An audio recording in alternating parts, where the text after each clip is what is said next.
I'm a professor of World, Asian, and African history at LONGWOOD, and so I teach a lot of students and world history sections, and I was excited about this.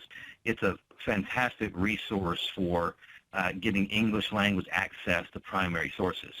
That would be very difficult to find, especially in this volume, in any other capacity.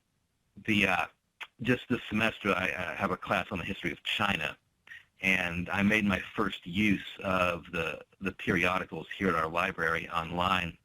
And I sent my students out to find their own research topic using the CMS periodicals. And they were to then develop a research paper based on primary source materials they found on their own by exploring the CMS periodicals. And they did fantastic with it. They came back with topics ranging from the Opium Wars to the Boxer Rebellion to healthcare matters, the education of girls in China, and they did very well with it. And it reiterated for me how what a valuable resource it is, and I'm glad our university at least purchased it. And so, how about if we go to the first essay I wrote? There's a couple of articles in there I can highlight for us. Okay, so here we are. CMS periodicals. Right. So if you scroll on down to the link to the CMS Gleaner in December 1889, December 1889, volume XVL. Yep. Click on that document. Okay, great. Yeah, this is an article I highlighted in my essay because it's typical of so many of the writings in these periodicals. In this one, the missionaries are writing back home in the pages of the Missionary Gleaner, and they're telling of a young man who approached them, a young Japanese man who was interested in the West. And what's interesting about this is the article comes from 1889, and it talks about how he was displaying this curiosity in Western fashions. He wanted to know how Westerners were dressing, for example. The missionaries, of course, took this as an interest in their own gospel work. But this article comes in the context following the Meiji Restoration in Japan, when there was renewed interest in the West. And so it's a great resource for students to be able to delve into life in Japan, what many Japanese were thinking and wrestling with in the wake of the Meiji Restoration. And so it's important because I think there's a temptation to think that in these CMS periodicals that it's all going to be about mission work, but there's very many articles that students can pull out their research and build papers around. There's another good one, Alex, from April 1943 on the Outlook that I can talk about, April 1943. Yeah, this is an article that goes on for several pages about the coronation in the kingdom of Buganda, of the Kabaka in the midst of the war. And it's a typical material that would be very difficult to access anywhere else. This man was coronated in 1943 during the war, and were it not for the missionaries present on the scene, it would be very difficult to have any kind of primary source, first-hand observation of what this coronation looked like. But being more than just a historical, interesting thing to look at from the standpoint of a coronation, the article highlights a very pertinent issue in African history, and that was what's called Bugandan exceptionalism, where the British were very closely allied with the kingdom of Buganda and attended this coronation, so it would allow students in an African history course to use primary source materials in writing of Uganda during this era, and they can explore the origins of what became one of the most difficult issues for the British during the lead up to independence across Africa, and that was how to manage and handle their very contentious relationship with the other kingdoms in Uganda because of their own relationship to Buganda. And so there's numerous articles like that that provide firsthand primary source observations of historical events ranging far across the world that will be very difficult to access otherwise. Just that, again, as someone who teaches 120 students every semester, and he teaches non-Western areas such as China, Japan, and African history, this is going to provide historical source material for years to come. My name is Lane Sunwall. I, in addition to my work with the as a learning technology teaching assistant at the University of Wisconsin, I'm also a graduate student, a doctoral candidate in history. And so my work really explores how mission organizations employ technology as a marketing device in its own right. And I focus especially on how missionaries employ technology to influence, whether it's consciously or otherwise, the reception and interpretation of their gospel message. So naturally, I was quite interested in this document that we see right here when I stumbled upon it at the Cadbury Library at the University of Birmingham on a research trip about a year or so ago. And I was really struck by the title, Up-to-Date Evangelism. Really trying to, the writer is really trying to sell the platform, the message of the article as up-to-date, as we're really doing something that's brand new, we're relevant with the times, we're using contemporary technology to bring the gospel message to others.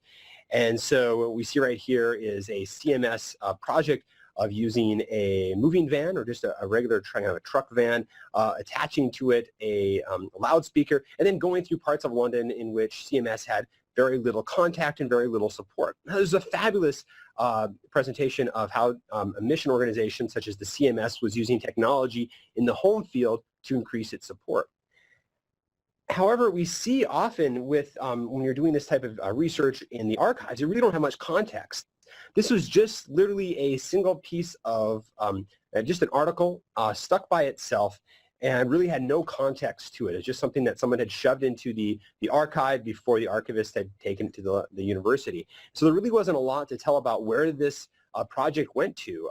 Was this how the van looked? Where did they go? What was the reception like? How did the Church Missionary Society develop this project further?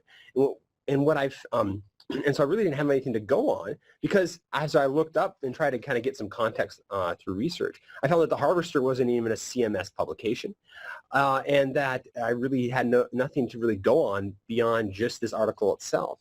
And so what I did is I went to the Adam Matthews Church Mission Society's online archive, and I started doing some searches, and I was trying to find this material. More about this evangelistic van with a loudspeaker. So I went to Adam Matthews' website, and I just did a quick search. I just typed in church van, and I came up with 1,606 hits for church van.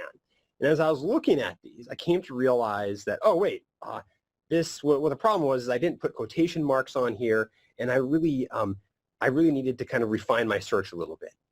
Because every time when I put in church van, every time the program found church and van anywhere in the same document, they gave me a hit. And that's not what I was looking for.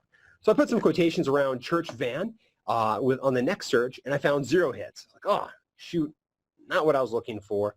So I tried a different one, tried a different search. How about church loudspeaker van? I mean, that's a pretty good description of what I was looking for. It's a van owned by the Church Mission Society with a loudspeaker on it. Again, nothing. And what I found was that really when you're doing these types of word searches, the program is looking for text that's in the articles that you're searching through, but that this text, you have to really be really specific in what text you're searching for. So I bounced back to the article itself, and I looked at what words Robert Griffiths was actually using to describe this project that they're using. And I found a couple incidents, but really what struck out, different incidents of words that he was using to describe the project, but really what I found was evangelistic mobile unit and it kind of screams out to you because, well, first it's already outlined in red, but it's on the side of that van. And so I went over back to the Adam Matthews Church Missionary Society Periodicals page and typed in evangelistic mobile unit, thinking, I've hit the nail on the head here. Again, no results. So this is another example of where you don't get discouraged. You just try some different adverbs, different adjectives, and just maybe try mobile unit. And I found 162 incidences. That seems to be about the right number. So I think I hit what I wanted. So I went into the results page itself, and I found a great selection right here. So we have periodicals looking east, the Mission Hospital, the Church Missionary Outlook, the CMS Historical Record. And so these are really great, but I'm pretty familiar with the Church Missionary Outlook and its editorial staff, and I really wanted to look and dig in there a little bit just to maybe get more of a narrative outlook of how the Church Missionary Society is using this mission van, this evangelistic mobile unit.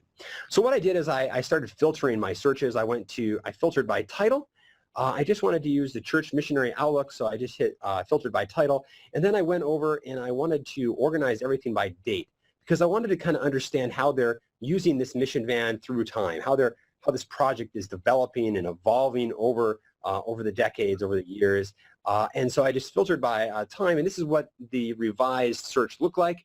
Again, just for mobile unit, I filtered by the Church Missionary Outlook by the title, and then I filtered and I organized everything by the date. And so I clicked on the first link I found, and on September 1947 Missionary Outlook, and here we have kind of a document overview. It gives you some really great context of where this material that you're looking for is found. So if you look on the top, you'll see the issue in which the incidence of mobile unit is found in this Church Missionary Outlook issue, and then below that, towards the bottom, you see kind of again just the hit of how that's being used on the page. And so I click on image 1-7. This is what I find. This is a new adventure of faith. This is a really great article. I have some really great on the right. I have a nice headings of all the articles throughout the issue. But really, I think I found what I was looking for, because the incidences I was looking for, mobile unit, are highlighted in yellow, really handy for me. And so what I did is I clicked on the full screen just to kind of take away any distraction, allow me to zoom in and out a little bit more efficiently. So I clicked on that box with the arrow that I have I have boxed in blue on the top left. And this takes me to the full screen version. And I really kind of tried to highlight a couple of points here for you. And I know I was really excited to see this, because I see this is a new adventure of faith. And having done some research into the publicity archives of the Church Missionary Society, I recognize this title. This is part of a new promotional campaign designed by Leslie Stubbings, who was the publicity director at CMS from about 1945 to 1960. And Leslie Stubbings is a fascinating character. He was a marketing executive in London during the 1930s, and he was recruited over to the CMS to do their publicity and to really refine it, to really bring it up to date, and really to show and to kind of emphasize CMS as a modern a humanitarian mission organization that was really making a difference in the world, and that was relevant to the needs and interests of contemporary Britain, and also the needs and interests of people overseas that they were ministering to. And so this is part of his new publicity campaign, Leslie Stubbings. So what we see right here is a new adventure of faith, really trying to promote missions as an adventure, as something that is leading towards an ultimate goal, a destination. We see on the bottom center, they're evoking transportation. So I have a bridge right there, or maybe perhaps a railroad bridge, and that this adventure is that the support of CMS supporters is absolutely necessary to help make sure that bridge is stable and that bridge is fully upright, so that way CMS can steam along and bring the gospel message around the world. And what I thought was really fascinating, I was just so excited about, is that the mobile unit, these missionary vans with loudspeakers on them, was a part of this new adventure.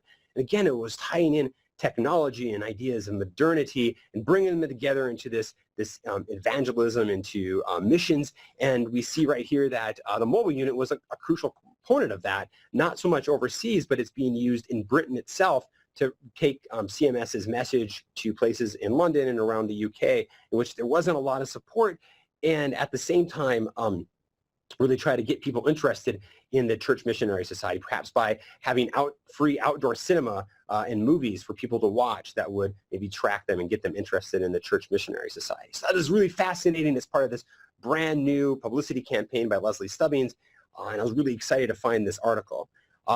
If you're interested in Leslie Stubbings, there's some, if you want to learn more about him, there's an essay that I wrote in the